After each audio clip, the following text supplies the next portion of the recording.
estudian hasta teología con el objetivo de contradecir, de buscar contrariedad en todo lo que dicen, de buscar avergonzar a los hombres de Dios. Y yo me imagino que un trabajo en esa gente, mi hermano, no se hace con palabrería humana. Se necesita del Espíritu Santo para que ese corazón sea transformado y para que esa mentalidad inicua reciba el conocimiento de la palabra. Claro, mira, realmente lo que estamos hablando tiene que ver con la gloria postrera. Porque una de las características principales de la gloria postrera es la predicación del Evangelio para la confrontación del Evangelio contra el pecado. Y es una parte de la gloria. Entonces, en cuanto a esa parte de la regeneración, de la transformación de la palabra, realmente hay una labor espiritual que solamente lo hace el Espíritu. Pero hay una labor intelectual que nos corresponde a nosotros. Me explico. Para continuar en detalle, me explico. Dice el texto en Hechos, en el libro histórico, que Pablo fue a Atenas. ¿Qué es Atenas? ¿Qué es Atenas? Atenas es la poligriega más culta del mundo occidental. Los griegos son considerados como la cuna de la civilización del mundo occidental.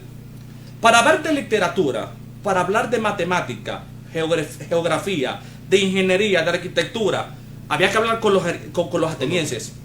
Tanto así, que el griego más culto, más profundo fue el griego ático hablado por los atenienses.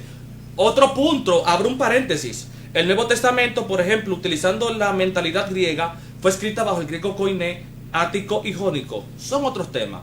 Y el griego jónico era el griego más culto, más profundo, utilizado por los sofistas, que son los filósofos, y por los abogados. Pero ¿qué sucede? Pablo conocía el griego ático y el griego jónico. O sea que Pablo no era cualquier persona, Pablo era un sofista. Un sofista, pero restaurado. ¿Qué sucede? Pablo, cuando va a Atenas, él hace un análisis. ¿Cuál es ese análisis? Un sistema apologético de defensa. Y él le dice, por ejemplo, se le presentan dos escuelas filosóficas, los especúreos y los estoicos.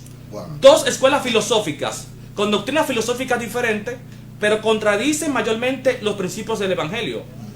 Pablo dice, yo estaba analizando, y esa estatua, al Dios que no conocemos, a ese Dios vengo a hablarle. O sea, Pablo hizo un análisis de estudio.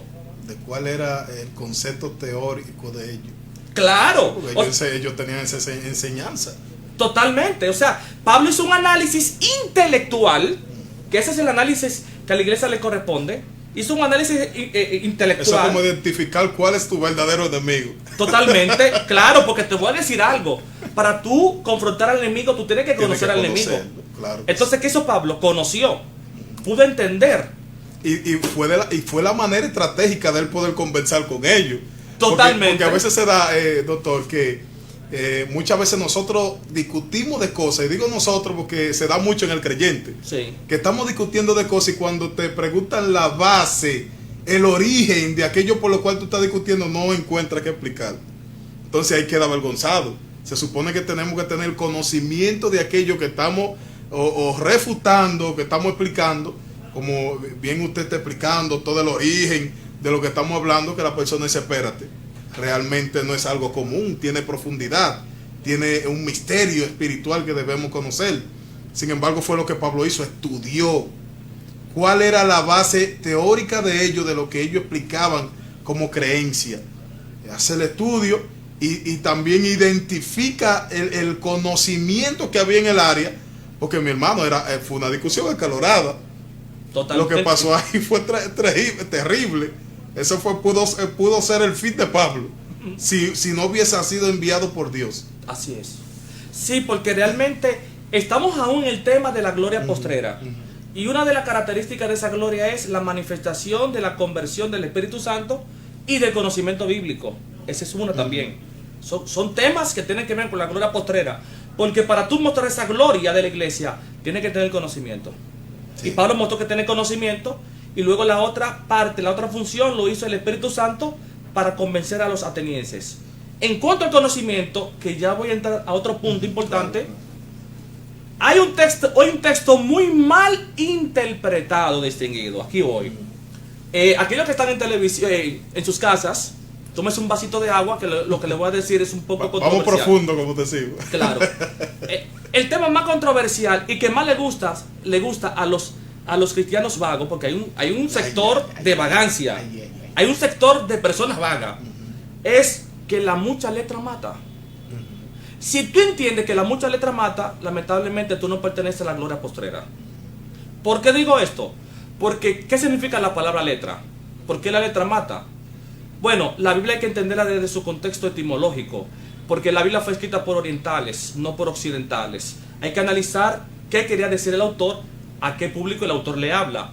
Si nosotros utilizamos la hermenéutica como principio de interpretación y nos vamos al contexto anterior y posterior de ese contexto, de ese texto, te darás cuenta que la letra mata y el espíritu edifica está hablando es de la ley de Moisés. ¿Por qué la ley de Moisés? Porque lo que estaba pasando en la historia contemporánea de esas personas era que le estaban dando más importancia a lo que era la ley de Moisés más que a la gracia, a la soteriología. Entonces por eso es que Pablo dice, la letra mata, pero ¿qué tipo de letra? La ley de Moisés. Sí, porque a veces se atribuye a que no hay que estudiar tanto la palabra de Dios. Que no. De hecho, por ejemplo, personas como usted, como Héctor Michel, que para gloria de Dios tiene un gran conocimiento de la palabra, que son estudiosos a profundidad. Hay gente, mi hermano, que llega a una iglesia y dice que ustedes no tienen gloria. ¿Me está entendiendo? Porque para ellos la gloria es brincar mucho, hacer mucha bulla, y ahí sí, ahí como que hay movimiento. Y ese es otro tema profundísimo también distinguido, porque realmente una de las características más importantes de la supuesta gloria postrera es, yo no estoy en contra, yo soy pentecostal, Claro que sí. pero tenemos que tener un orden, porque yo entiendo que el Espíritu Santo da dones, da misterios, podemos recibir la manifestación del Espíritu Santo, pero también tenemos que procurar el conocimiento. Así. Dice Oseas 4:6, mi pueblo pereció por falta de conocimiento. Eso no lo dice Luis Aviñón, lo dice el texto bíblico, el texto sagrado. Entonces, ahora bien, gloria postrera. Hablamos un poco sobre lo espiritual. Vamos a la parte física de esa gloria. La parte física. Si tú analizas una de las características que tiene que tener la iglesia como gloria postrera de este siglo, es que la iglesia sea representación y esté administrada o esté alante del Estado. ¿Qué quiero decir con esto? Que esté en la administración del Estado. ¿Qué quiero decir con esto? Lo que quiero decir es que si tú analizas el Antiguo Testamento, hubieron profetas que estaban al lado del rey. Sí, sí. Estaban en el gobierno. Por ejemplo, Natán estaba con David, Isaías estaba con el rey. Benego. Claro, esas personas eran gobernadores. Oye, ¿de quién? El mismo Eliseo, el rey le decía, mi señor. Claro. O sea, ¿Quién era Daniel? Un funcionario. ¿Quién era José del Génesis? El segundo al mando del faraón. el mismo Salomón, el mismo David. Por supuesto, por ejemplo, Nehemías en los tiempos de los medo-persas era también representante del gobierno de la coalición medo-persa. Y gracias a esa representación de que estas personas estaban en el Estado, esto le beneficiaba a la iglesia, a Israel. Al pueblo creyente. Claro. Entonces, imagínate que haya un grupo de cristianos que lleven el evangelio a nivel estatal, y no solamente llevar el evangelio, que le den beneficio al cuerpo de Cristo. Porque te voy a decir algo. Tú sabes lo hermoso y la gloria para la iglesia es hablarle al presidente de este país o a aquel gobernante de parte del Eterno. Ilustrarle, claro. Pues, totalmente. Porque imagínense una gente sin conocimiento de Dios y sin temor de Dios. Porque el conocimiento, cuando una gente no tiene conocimiento de algo, de alguien, menos tendrá temor. Porque el conocimiento es que trae temor. Un temor reverente de tú no querer hacer la cosa mala porque entiende que está violando una ley que Dios estableció. Entonces, cuando alguien no tiene conocimiento de Dios, mucho menos temor de Dios, ¿qué va a hacer? El enemigo va a tomar pulso y él es que le va a dictar, mira, a esto y aquello. Yo siempre he dicho, doctor, es eso mismo, porque a veces la iglesia está encerrada en las cuatro paredes. Así es. Y no entendemos, y yo interpreto el versículo bíblico que dice que nosotros somos la sal de la tierra y la luz del mundo. Y yo creo que estos dos versículos no están hablando, ok, luz del mundo, pero ¿qué significa para ti luz del mundo? Eso es algo que trasciende a que nosotros debemos influenciar en todo el aspecto social, de manera que la palabra de Dios sea la que predomine. Así es.